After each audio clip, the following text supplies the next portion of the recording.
Hello friends, कैसे हो आप सब। Welcome to my channel. आप जैसा कि आपको पता होगा कि जो मैंने वेस्टर्न थिंकर स्टार्ट किया है उसमें मैंने बताया है कि जितने भी थिंकर्स मैं डाल रही हूँ उनके अलग अलग थ्योरी है, तो उनके थ्योरी को मैं अलग अलग डिवाइड करके डाल रही हूँ। तो सबसे पहले मैंने वेस्टर्न थिंकर में प्लेटो को डाला था। तो उसमें प्लेटो में मैंने सबसे पहला थ्योरी क्या कराया था, उनके न्याय का सिद्धांत, थ्योरी ऑफ जस्टिस, राइट। और आज का जो हमारा है सिद्धांत कौन सा है, उनका एजुकेशन, शिक्षा का सिद्धांत उन्होंने कैसा दिया, राइट। तो आज हम कौन सा करेंगे, शिक्षा का सिद्धांत, right to theory of education, right. Start करते हैं। देखो, सबसे पहले इंट्रो के तौर पे अगर आप देखोगे तो देखो क्या है, प्लेटो ने अपने ग्रंथ रिपब्लिक में ये बहुत ही फेमस बुक है प्लेटो का रिपब्लिक, मोस्टली 1 नंबर में क्वेश्चन आता है बहुत, ठीक है। तो उन्होंने शिक्षा संबंधी अपने जो भी विचार थे इसमें पूरी तरह से लिखे, ठीक है। इसमें रूसो एक थिंकर है, उन्होंने क्या कहा कि इनके किताब को रिपब्लिक को, जो कि राजनीतिक शास्त्र की किताब थी, इन्होंने शिक्षा शास्त्र की किताब बताई, राइट। जो ये हाईलाइट पॉइंट्स हैं इन चीज़ों को आप पढ़ोगे तो अच्छा रहेगा, क्योंकि वो ज़्यादा बेटर है कि आप चीज़ों को याद रहें। 1 नंबर में क्वेश्चंस आगे जाके आप किसी भी एग्ज़ाम की प्रिपरेशन कर रहे हो तो ये बहुत इंपॉर्टेंट होते हैं, और उन स्टूडेंट के लिए ज़्यादा जो पॉलिटिकल साइंस के होते हैं, राइट। चलो आगे चलते हैं। सी देखो, प्लेटो के समय 2 प्रकार की शिक्षा पद्धति प्रचलित थी। पहली कौन सी थी, एथेंस के शिक्षा पद्धति, ठीक है। दूसरा है स्पार्टा की शिक्षा पद्धति, ठीक है। और इन दोनों की शिक्षा पद्धतियों के दोषों को ध्यान में रखकर क्या किया, प्लेटो ने अपनी थ्योरी ऑफ एजुकेशन दिया, ठीक है। एथेंस में जो शिक्षा पद्धति विद्यमान थी और स्पार्टा में, इन दोनों के गुण और दोष दोनों को देखते हुए उसने क्या किया, अपनी शिक्षा पद्धति को दिया, ठीक है। चलो आगे चलते हैं। सी देखो, एथेंस की शिक्षा पद्धति में उन्होंने क्या बताया, इन्होंने क्या बताया, प्राथमिक जो शिक्षा है वो 6 से 14 वर्ष के बच्चों के लिए, ठीक है, जिसमें पढ़ना लिखना और प्राचीन कवियों का साहित्य, संगीत और व्यायाम शामिल था, राइट। दूसरा इन्होंने बताया माध्यमिक, ठीक है। तो माध्यमिक में उन्होंने क्या कहा, 14 से 18 वर्ष, जिसमें शास्त्र, भाषण हो गया आपका, सॉरी भाषण हो गया, कला हो गया, राजनीति हो गया, ठीक है, शामिल है। और इन्होंने तीसरी अवस्था क्या बताई, एथेंस की पद्धति में बात कर रही हूँ, ध्यान रखना आप लोग। तीसरी पद्धति इन्होंने बताई 18 से 20 वर्ष, जिसमें सैनिक शिक्षा के बाद ही व्यक्ति को पूर्ण नागरिकता का दर्जा मिलता था, ठीक है। और ये जो शिक्षा होगी ये सिर्फ शारीरिक नहीं होगी, बल्कि मानसिक और चारित्रिक विकास के लिए भी उपयोगी होगी, राइट। ये एथेंस की शिक्षा ने कहा। आगे देखो, अब स्पार्टा की शिक्षा पद्धति क्या कहती है कि कठोर सैनिक प्रशिक्षण होंगे, और सबसे बड़ी बात इसमें स्त्रियों के लिए भी शारीरिक शिक्षा अनिवार्य होगी। शारीरिक शिक्षा अनिवार्य का मतलब यहाँ पे क्या है कि व्यायाम संबंधी उन्हें भी शिक्षाएं दी जाएंगी, ओके। आगे देखो, प्लेटो का शिक्षा सिद्धांत, अब देखो उन दोनों को इसने ध्यान में रख के उसके गुण दोष को अपनी शिक्षा पद्धति को दिया। तो क्या दिया इसने, शिक्षा व्यक्ति के जीवन की अनवरत प्रक्रिया है, जिसमें शिक्षा का संपूर्ण उद्देश्य क्या होता है, व्यक्ति के व्यक्तित्व का विकास करना। तो प्लेटो ने अपनी शिक्षा की पद्धति को 2 भागों में विभाजित किया। सबसे पहला क्या बताया इन्होंने, प्रारंभिक, और द्वितीय क्या बताया इन्होंने, उच्च शिक्षा, राइट।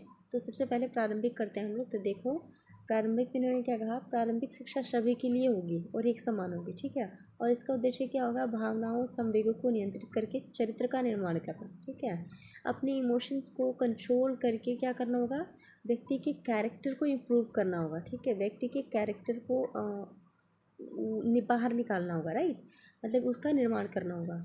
इन्होंने प्रारंभिक शिक्षा में कही, इसमें और भी बातें शामिल हो भी देखो, जैसे कि इसमें इन्होंने विषय कौन से बताए थे, व्यायाम और संगीत का।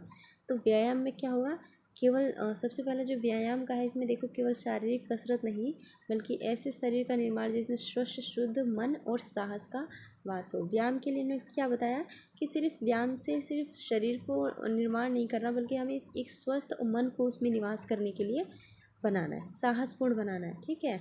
और इसमें इन्होंने क्या बताया, पूर्ण शारीरिक विकास होगा, जिसमें साहस, धैर्य, वीरता के साथ चरित्र का विकास होगा।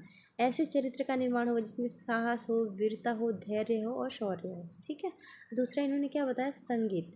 तो संगीत इन्होंने मन की शिक्षा के लिए भावनाओं और मस्तिष्क की शक्तियों को जगाने की बात की, जिसमें इन्होंने संगीत, कला और साहित्य को डाला। इसके अंतर्गत इन्होंने क्या किया, चरित्र पर बुरा प्रभाव डालने वाले कला और साहित्य पर प्रतिबंध। कुछ ऐसी कलाएं और ऐसे साहित्य होते हैं जिससे हमारे चरित्र पर गलत प्रभाव पड़ता है, तो उस पर इन्होंने क्या कहा, प्रतिबंध डालने के लिए कहा। नोट, इन्होंने क्या बताया, जो सैनिक शिक्षा होगी ना, 18 से 20 वर्ष की जो बीच की अवस्था है, इसमें हम सैनिक शिक्षा को बढ़ावा देंगे, राइट। तो ये जो प्राथमिक शिक्षा थी उसकी विषय है। प्रारंभिक शिक्षा में क्या, व्यायाम और संगीत की बात इन्होंने की। अब आगे देखो, दूसरा उच्च शिक्षा की बात करें, 20 वर्ष की आयु, जो दूसरी हमारी हेडिंग है वो है उच्च शिक्षा, जिसमें 20 वर्ष की आयु के लोग शामिल हैं। अब इसमें देखो, प्रारंभिक शिक्षा सभी के लिए थी, क्योंकि जो ये उच्च शिक्षा है ना, ये उन लोगों के लिए थी जो जिसमें थोड़ी सी प्रतिभा हो, जिसमें प्रतिभा संपन्न हो, जैसे बुद्धि से हो, साहस से हो, ठीक है। जिसमें 20 वर्ष में क्या इन्होंने बताया, बौद्धिक और क्रियात्मक परीक्षा होगी, जिसमें क्या है, अनुत्तीर्ण जो लोग होंगे उनको सैनिक और उत्पादक बनाया जाएगा, जबकि जो उत्तीर्ण होंगे उनको क्या कहा जाएगा, उच्च शिक्षा की व्यवस्था की जाएगी, ठीक है। उच्च शिक्षा उन्हीं व्यक्तियों को दी जाएगी जो भविष्य में एक आदर्श शासक बनने की योग्यता रखते हैं। उच्च शिक्षा उन्हीं व्यक्तियों को देने की बात कर रहा है जिसमें बुद्धि है, एक देश को चलाने की क्षमता है, राइट, और एक शासक बनने की योग्यता है उसके अंतर्गत, ठीक है। आगे देखो, शासक के गुण और इसी ऐसे कौन से उन्होंने गुण बताए जो शासक बनने की ओर लेके जाता है। तो सबसे पहले क्या इन्होंने बताया, जो पाठ्यक्रम में है, जो ऐसे विषय डालना है जिसमें उस व्यक्ति के मस्तिष्क का विकास हो गया, जैसे ज्योतिष को ले लो, गणित को है, तर्कशास्त्र को ले लो, ठीक है। दूसरा इन्होंने क्या बताया, जो 20 से 30 वर्ष के लोग हैं, इसके अंतर्गत जो 10 वर्ष के विषयों का अध्ययन किया जाएगा, जिसमें परीक्षा में असफल, साधारण अधिकारी, जो परीक्षा में सफल होंगे और परीक्षा में असफल होंगे उनको क्या बनाया जाएगा, साधारण अधिकारी। अब उसके देखो, परीक्षा में सफल 35 वर्ष की आयु तक के लोग, द्वंद्व शिक्षा की, जिसके द्वारा विशुद्ध तत्व का ज्ञान होगा, अर्थात सर्वोच्च ज्ञान। जो 35 वर्ष की आयु तक के लोगों को शिक्षा दी जाएगी, वही उनका सर्वोच्च ज्ञान होगा। उसको क्या कहा जाएगा, सुख की समीक्षा, अर्थात ज्ञान की प्राप्ति हुई, वही व्यक्ति अधिकारी बनने के योग्य होगा, ठीक है। आगे देखो, उच्च शिक्षा के उद्देश्य इन्होंने क्या बताए थे कि शासक अथवा दार्शनिक, सॉरी आगे चलते हैं। हाँ देखो, यहाँ पे उच्च शिक्षा के इन्होंने उद्देश्य क्या बताए थे कि राजा और संरक्षक को उत्पन्न करना जिसका राज्य में सर्वोच्च स्थान हो, ठीक है। ऐसे शासक दार्शनिक राजा बनाना और ऐसे संरक्षक का निर्माण करना जो राज्य में सर्वोच्च स्थान रखता है, ठीक है। दूसरा इन्होंने क्या बताया, 35 वर्ष की शिक्षा के बाद व्यवहारिक अनुभव इन्होंने कैसे बताया, सैद्धांतिक और व्यवहारिक दोनों ज्ञान होना चाहिए, ठीक है। 15 से अर्थात 35 से 50 तक के संसार की पाठशाला में जो लोग जीवन में अपने धक्के खाते हैं ना, उनकी व्यवस्था की गई, ठीक है। और जो लोग कठोर व्यवहार परीक्षाओं शास्त्रों का गंभीर ज्ञान हो, वो क्या कहेंगे, शासक बनने के योग्य होंगे, राइट।